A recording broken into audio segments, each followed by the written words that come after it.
Hey guys, what's up? Welcome to the first video of Mega Architecture Mantras, and today we have something very interesting for you. Our topic of discussion today is learn to say no. Yes guys, this is something that you will always have to practice, during your entire journey of architecture.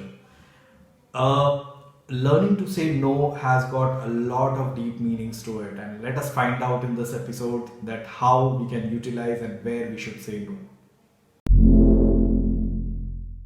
So the first thing that goes is learn to say no to low fees. When you're practicing and the client comes in front of you and says that मेरा काम कर दो मैं आपको मैं expect कर रहा हूँ कि आप मेरे लिए काम थोड़ा सा लो बजट में करके दोगे and he is giving you a kind of a budget that is not suiting to your genre just learn to say no that ये फीस मैं एक्सेप्ट नहीं कर सकता this is the fee that I demand and of course the fees should be you should understand the clientele, what kind of project you are doing, and you should go in for a very fair price with the client, and tell them that this is the fees with which I can give you the best kind of design. I can give you what is your need, and I will look into and I'll take the pain of designing the apt design for you and the right planning for you, because ultimately you're getting a space done from me where you're going to live, which is inhabited for you, and which you're going to value in the future. If you don't want to spend on the design of that thing, how can you value it at a later stage? So these are this is a very small point that you need to make your clients understand, that a good design comes with a price, not with a low price. It has to be justified, that the hard work that you're putting in, the studies that you're going to make for him, understanding what he wants, what are the daily life routines of your client, or if you're not doing a residence, or maybe you're doing a commercial area also, you need to do a lot of studies about exactly what are the user bases, how that space has to be planned, what are the design criteria you're going to you need to fulfill, and there are many more aspects such as that, and you need to do a lot of studies for all these stuffs. You are spending a hell lot of money on your team, developing a good team who's going to support you in making these designs, these plans, everything that you do for a client. There's a lot of costing which goes in behind all these things, that should be understood by a client. He should not understand that what are you doing, after all you're just creating some lines and giving it to them. ऐसा नहीं होता है architecture में. That is it's a very difficult job, and giving a good design requires really good initiatives and really good approach. So you're spending a lot on your team, you're spending a lot on your softwares, you are actually buying costly softwares to build these designs, and these are something which ends up into your year's cost. So wherever you're producing a design or you're giving a fees to your client, it should include the cost of all these softwares that you're using, the peripherals that you're using, the team who's working for you. That's very very important, because you need to have a good team who's working for you. Otherwise everything goes in for a toss. So again, there are printing involved. Printing is something that your client demands from you, that give me the set of drawings, give me at least 4 5 6 set of drawings that I require from my site. So again, these are the things that should always be included in your charge, and you calculate and create a total budget of your project, and then project the fees to your client. They need to understand that every aspect of your design requires a lot of money at every single step, and they need to pay you that. Another thing that I always suggest, my junior architects who are doing practices right now, they have just opened up their practices, is that stop saying no to Google images or Pinterest images which your clients are sending you.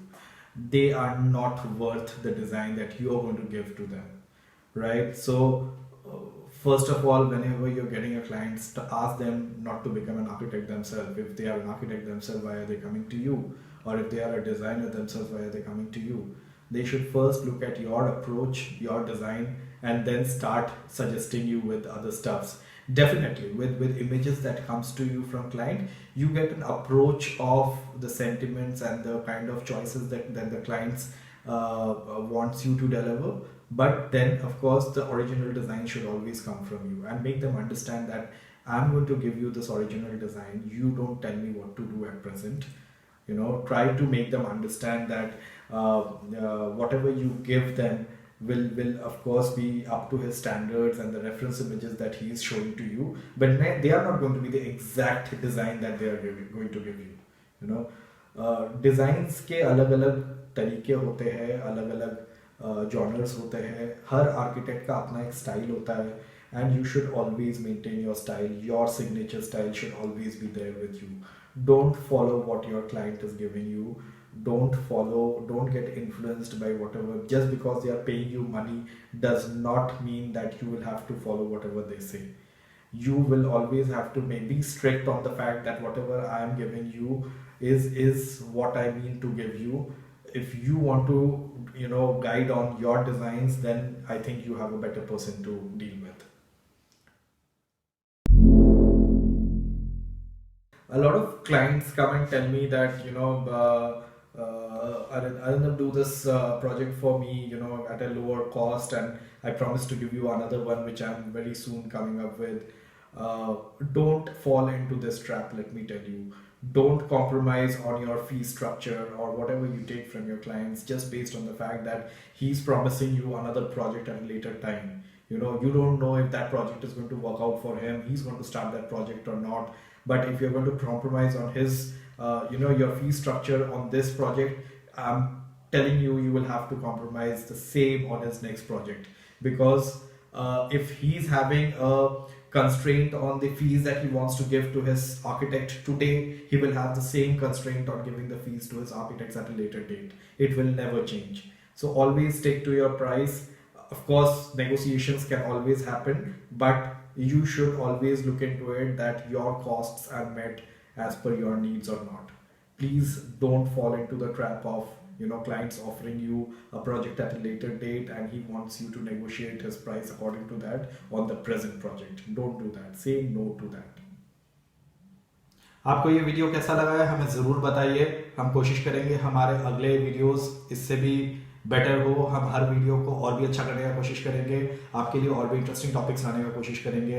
And if this topic is really useful to you, let us know. Please comment and give us your suggestions. We are most welcome to have your suggestions in our comment section.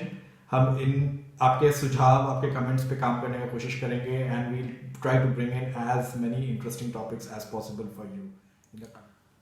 So guys, ये था mega architecture मंत्रा का पहला मंत्र आप लोगों के लिए. You should always remember how to say no to people. पहला मंत्र को जितना हो सके शेयर कीजिए, इसको लाइक कीजिए और सब्सक्राइब करना बिल्कुल मत भूलिए. एंड बेल आइकन ज़रूर दबाइए ताकि हमारे जितने भी अभी टॉपिक्स और कवर होने वाले हैं उनका जब भी वीडियो अपलोड हो आपको नोटिफिकेशन ज़रूर मिल जाए. Like, subscribe and share, and please press the bell icon. Thank you.